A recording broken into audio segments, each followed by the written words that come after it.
Hello and welcome to Marquette Lately, the only place on MUTV for your look inside at something or another. I should come up with a tagline for that. Your only place on MUTV where you can find out what's been going on at Marquette lately. Yes. I am your host, Dan Shergan. It's an honor to have you with us for tonight for the first episode of Marquette Lately in 3 years. The last time Marquette Lately was on the air, Miley Cyrus was still Hannah Montana on the weekends. Rebecca Black was teaching us how to use the calendar in great detail, and Father Wild was still the president of Marquette. Not everything has to change. Looking at the news today, around the world, there have been crazy things happening. The craziest thing that's been happening is Justin Bieber. Has anybody heard about this Justin Bieber going crazy thing?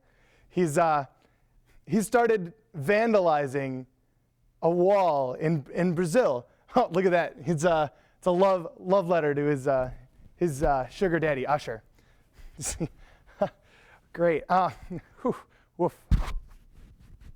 Tough crowd. So Justin Bieber, along with this, he's been seen leaving a brothel when he was in Brazil. That's pretty crazy, seeing as you'd think Justin Bieber, with all the 14-year-old girls surrounding him, would be able to find a date somewhere. Someone around his age probably wants to date him, you'd think. Turns out, though, Taylor Swift is involved with somebody else. Sorry, Justin. Earlier this week, an MI6 spy was declared dead from 3 years ago. 3 years ago, they found this MI6 spy in a bag in his apartment. Now, this spy was apparently trying to star in a new James Bond movie. James Bond and the no carry-on items. Too bad that he didn't make it anywhere. In Moscow, on their subway, they've got this new ticket sale machine that will give you a free ticket to ride the subway if you do 30 squats on camera. The reason I don't think this would ever work in the United States is because I doubt McDonald's would ever sponsor a machine to be put in the subway. 30 squats, though, that's kind of a big workout for a lot of us here. Now, I personally never do squats. I don't go to the gym that often, as you can tell. My physique is naturally held this way, and so I don't see why this is really that necessary. But you know, it's the Russians; they're gonna do whatever you want. A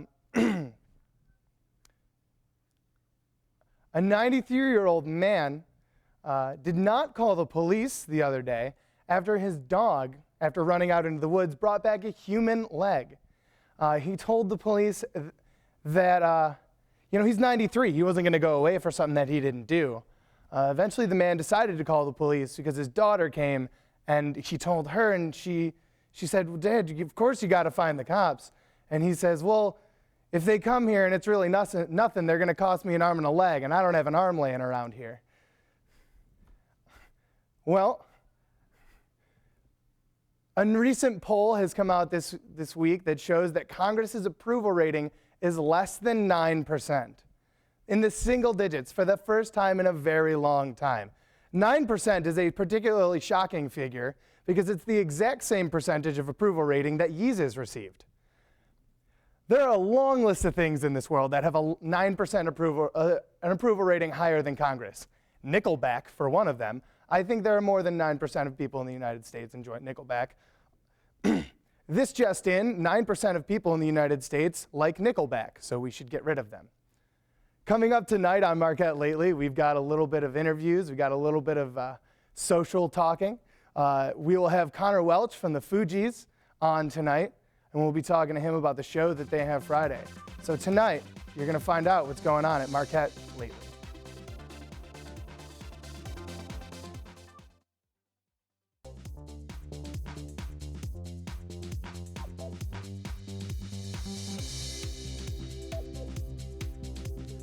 Tonight, from the Studio 13 Refugees, we have joining us campus funny man, Connor Welch.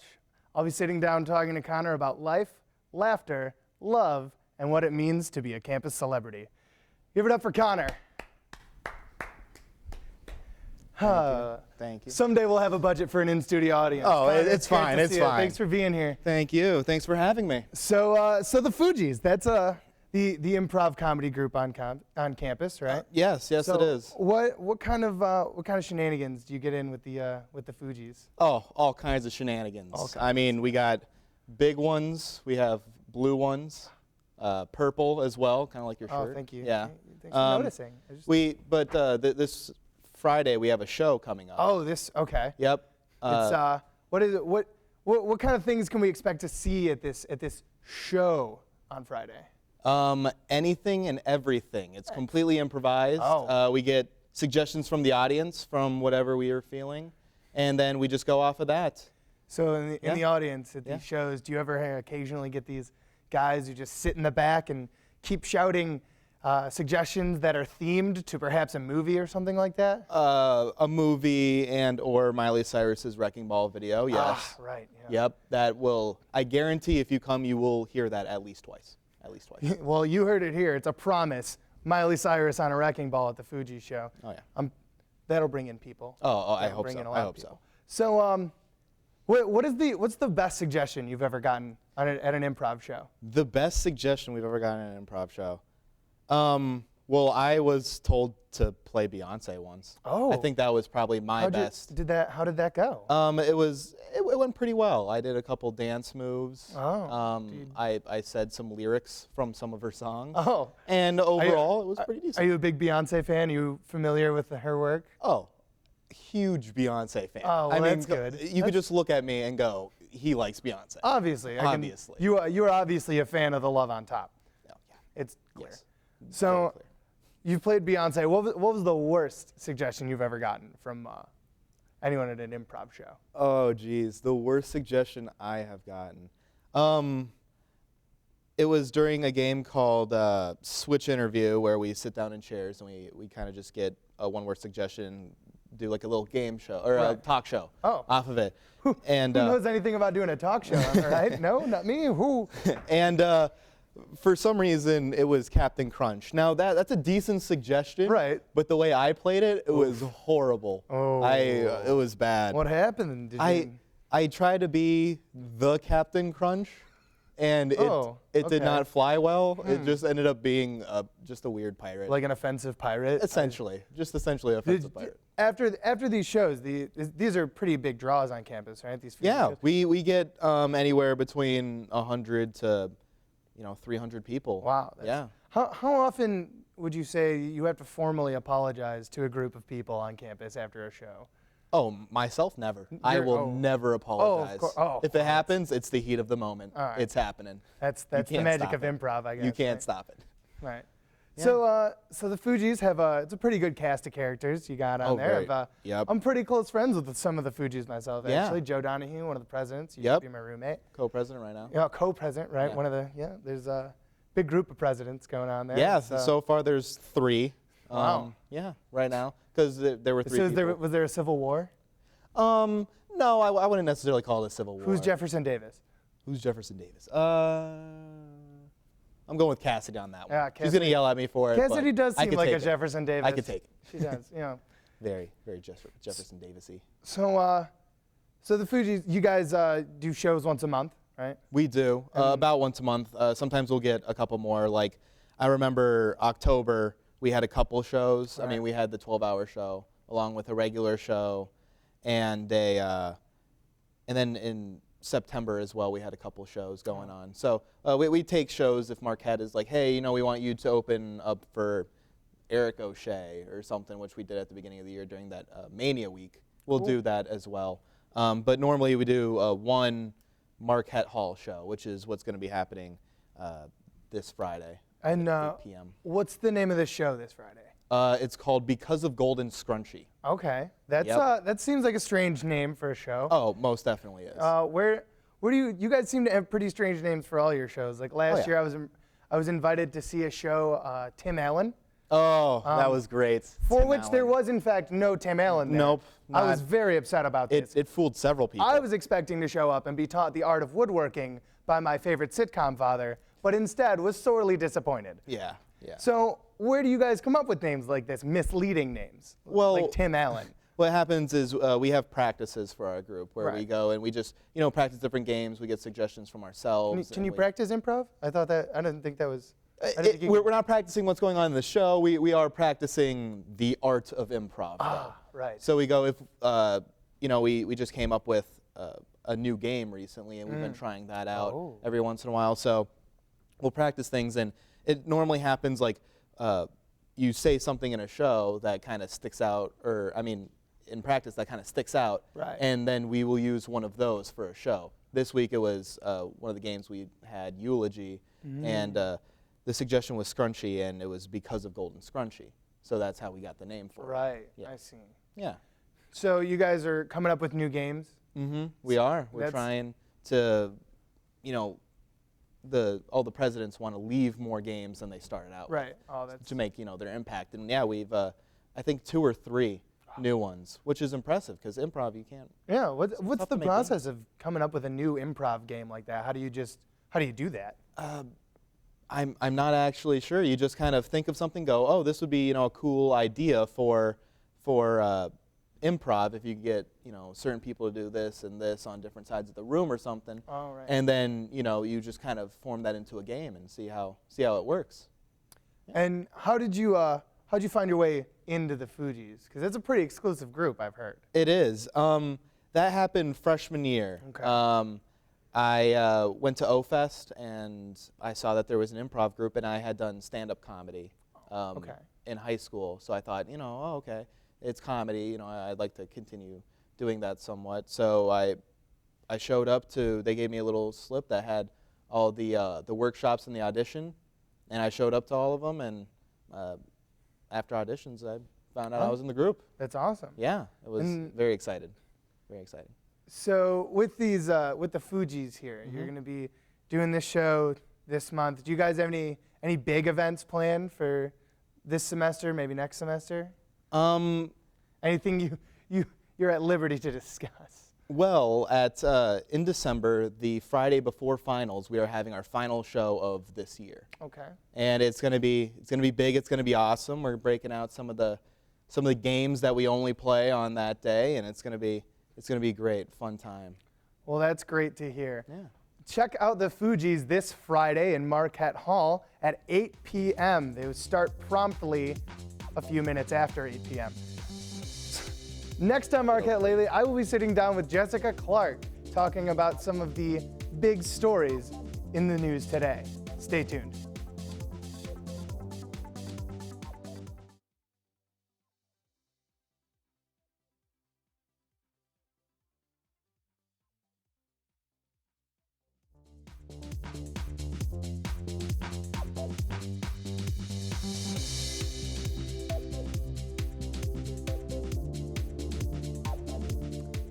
Welcome back to Marquette Lately. I'm Dan Shergan, and with me is the beautiful and talented Jessica Clark. Thank you for having me. Jessica and I will be talking about some of today's headlines from entertainment and the news world.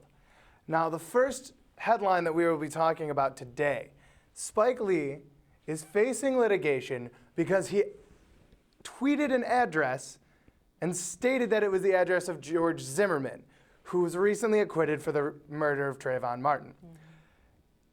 The address he tweeted was, in fact, not George Zimmerman's address, but was the address of an elderly couple.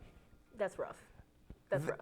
They are pressing charges against him because they've been receiving hate mail and death threats because people think that they live in the house of George Zimmerman and that it's getting to him. Jessica, what do you think about this? I think Spike Lee, he's a creative man, yes, but he's an intelligent man. To do the art that he does, you got to have a level of intelligence there. And I am surprised that he did not think, let me double check and make sure that this is the right address before I tweet it out to, he probably has a couple millions of followers or something. Right. Just sending it out. How do you not make sure that that is right address? As Spike Lee, I feel like you have at least one personal assistant. Yeah, double who, check. Fact checks your tweets, Background, things you yes. say in public. Yes. You can't go through life as one of the most influential filmmakers and not have someone watching what you're saying. Yes. I mean, he seems like he's kind of can be an impulsive guy and maybe just do things Right. on a whim. And I get that. I've tweeted stuff on a whim, but granted, I'm not Spike Lee and have the whole world watching my tweets. That's true. So the fact that he just went out and tweeted that, and then obviously the people are not going to go there and send George Zimmerman flowers. They're going to be sending him, like, I'm surprised it didn't set his house on fire. So that could have ended a lot worse than it actually did. That's true. So, Spike Lee, check yourself before you wreck yourself. Please Okay? Just saying. In Florida, a mother who was upset about her school's honor roll policies gave back her son's honor roll certificate because he received a spot on the honor roll and she did not feel his grades were good enough. Now, I've heard a lot about these days parents getting mad at schools for children refusing to learn. Back in my day, if I came home and I didn't want to learn something or I would have a problem with my homework, my mother yelled at me, not at my teachers. Right. Whereas these days, a lot of kids are yelling at the teachers. This is kind of the opposite. Yeah. She seems like she's more upset over the fact that they're rewarding him for not doing well enough. Yeah, and that's interesting because I mean, we were talking about it earlier. You said he got like 4 A's and then a D and a C or something, right? And then apparently she was saying that he just slacked off in those 2 classes and didn't deserve honor roll. But I mean, he did have 4 A's. That's true. I mean, he could be rewarded for his good grades, but I guess if he's slacking off in the rest, I mean, regardless, I think it's good of the mom to actually put the blame on more so the son and not say like, you know, like you were saying, like, because I feel like teachers now, they just like think all of our children are just perfect angels and they can never do anything wrong and blame teachers, blame everybody else but the child, and frankly it falls back on the child. And he didn't have good grades. I mean, it's not like he was failing everything and then got rewarded. So it kind of goes back and forth. I mean, the way it is to me is that he had a 3.16. Oh yeah. And the cutoff is a 3.15. First question. For that school. Yeah. First of all, why is your GPA for honor roll a 3.15? Right. That's At what point is that like acceptable academia? If I got a 3.15, I would lose like scholarships. You're setting a bad example early on. Yes. And I agree with you when they say like this is a bad example of like it's a perfect example of like participation trophies. And when I was a kid, I never got a participation trophy because I was not athletic. Therefore, I picked up the guitar and now my life is fine. That's how I think kids should be raised. yeah. That's No, just me. I completely agree. I mean, you know what? I don't really know which classes he did good in and which ones he did bad in, but I mean, I was saying before that, like, maybe he just wasn't that great in those classes, but apparently he was slacking off in those classes and et cetera, et cetera. But if he, with that one, was it like a 0.1, whatever, 0.1, whichever, I mean, frankly, just let it go for this semester. I mean, who knows, maybe next semester he'll slack off in all of his other classes, then he won't be on the honor roll, and then, or maybe he'll bring up the other classes, then he'll be on the high honor roll. I mean, you never know. He could turn it around. Only time will tell. I'm sure the country will be watching the story. Exactly. Earlier this week, Zac Efron apparently slipped outside of his home and broke his jaw. Ow. It is now wired shut. That sucks. This is unfortunate because High School Musical 32 is set to start shooting next week. How is he going to do it? That's a shame. I was looking forward to that high school reunion. No, but really though, I think they were talking about a High School Musical reunion. It was on Twitter. I saw the news, but I think Zac Efron was gonna like ditch and not turn up. But maybe the jaw thing is why. Like the Cheetah Girls? I don't know. where- Yes, the Cheetah. But then Raven dipped out because she was too Raven cool did for the that? group. Okay. Raven, I'm talking to you. Why you gotta ditch on the girls like that? That's messed up. Okay. I But, love the Cheetah Girls. Sorry, I had a moment. so what kind of a career can you have as Zac Efron when your jaw is wired shut? He's an actor, and you kind of need to talk to act. So Yeah, I think like, he's what gonna is be put on pause. What do you think he's gonna do? Is Starbucks hiring? Yeah, I mean, he's probably just gonna sit, or maybe he can just model because they don't have to talk. Oh, that's true. And he has a nice body. He he's looks pretty good, hot. right? I don't know. He's got the body going. I think so. he's pretty cute. But frankly, I feel like it's good that his mouth is wired shut. I mean, sorry if this is offensive to you, Zach, but he just got out of rehab for like drugs and alcohol. But maybe Oh, his that's mouth is true. closed. He won't have to worry about having a relapse. You know what I mean? So that might be kind of God being like, look, I'm looking out for you, man. Just keep your mouth closed. That's true. I mean, I don't. You know, do what you gotta do. Had to go to meditate. I don't know what other ways there could have possibly been to keep him off drugs than to wire his mouth shut. There you go. That is the way. They should do that in rehab for all drug addicts. Just keep your mouth closed. Just wire the mouth shut. No drugs are going in. No alcohol is going in. Well, then they kind of need to eat too. I don't know. Maybe they can We got slurp it tubes through for a that. straw. We got tubes. Yeah, for that. something like that. Blockbuster recently closed all of its franchised stores, and the last rental that came out of this store was Seth Rogen's "This Is the End." In a severe bit of irony, Yeah. what do you? Do you think there are any better movies that they could have checked out at the last Blockbuster rental? I mean, I would think that like it would be kind of cooler for a classic, like some sort of classic movie. I can't think on top of my head, but like some sort of movie that is just like a timeless, great, like I'm gonna walk out with this movie as my final DVD from Blockbuster. But This Is the End is just like some ratchet comedy with like wasn't even that popular. Like some, I mean, I didn't see it. Maybe it's good. Maybe I didn't I'm see judging. it either. I don't know. I heard good things, but I don't like watching shows, or I don't like watching movies with Seth Rogen because Yeah. I'm often compared to him. Really? I don't see it. But it is ironic that This Is the End was basically the end of Blockbuster. Frankly, I'm upset that Blockbuster's gone. I had some good times at Blockbuster. I would always go So there to get did my I. DVD and my Nintendo 64 games. And the best thing about the Blockbuster was that it always had like a way you could go and bring in your Pokemon Snap video game and you Oh, could print Pokemon out your Snap best was the game. pictures. Of course That was the Pokemon game. Snap was the game. I loved it. Follow-up question, not even in the script. Oh, bring it. Why is Pokemon Snap the greatest game of all time? Like you take, it's like photography. It's like breeding children to be It's- photographers. it's really wonderful. artistic, and it has Pokemon in it, and they're so cute and Pokemon-y, and you just take all the pictures. Like it's awesome. Like there's no real like necessarily mission. That's true. You just take pictures. You just go through and you're like, oh, this is Pikachu. He's my Yeah. friend. I'm gonna take a picture. It's perfect. And then when you see the rare one, Oh, it's yeah. like so exciting when you get the rare picture. Ah, that was always the best. Pokemon Snap, classic. And what may be considered fate, on this day in 1940, Walt Disney's Fantasia was released in theaters. I don't know if it's a coincidence that Marquette lately comes back the same day Fantasia is released. Maybe it's something in the stars. Maybe it's the cosmos. What kind of things for the next couple weeks at least, movies, music, things like that, what kind of things are you going to be looking for to be released in the next week? geez. The week's coming. Well, you know what? I actually was just on my laptop, and I don't know about you, but I love The Hunger Games. I'm Okay. a fan of that book series. All right. And the second one is coming out next week, so I'm actually looking forward to that, because that's like a sci-fi kind of thing going on. So I kind of like that movie. I'm looking forward to it. And I think Britney Spears' new album is coming out at Britney the end Spears of has a new December. album. Britney I was Spears. obsessed with Britney way back in the Oops, I Did It Again phase, back when she was in her prime. Oh, yeah. Now it's kind of like, whatever. I mean, like, it's also like techno-y, whatever. Yeah. But I mean, it's fun to dance to at a party. I but, miss her. Yeah. I miss Britney. Britney Biatch. Well, maybe next time on Marquette Lately, we will have Britney here to talk about her next album. Oh, But in the meantime, stay great, Marquette, and have a great night.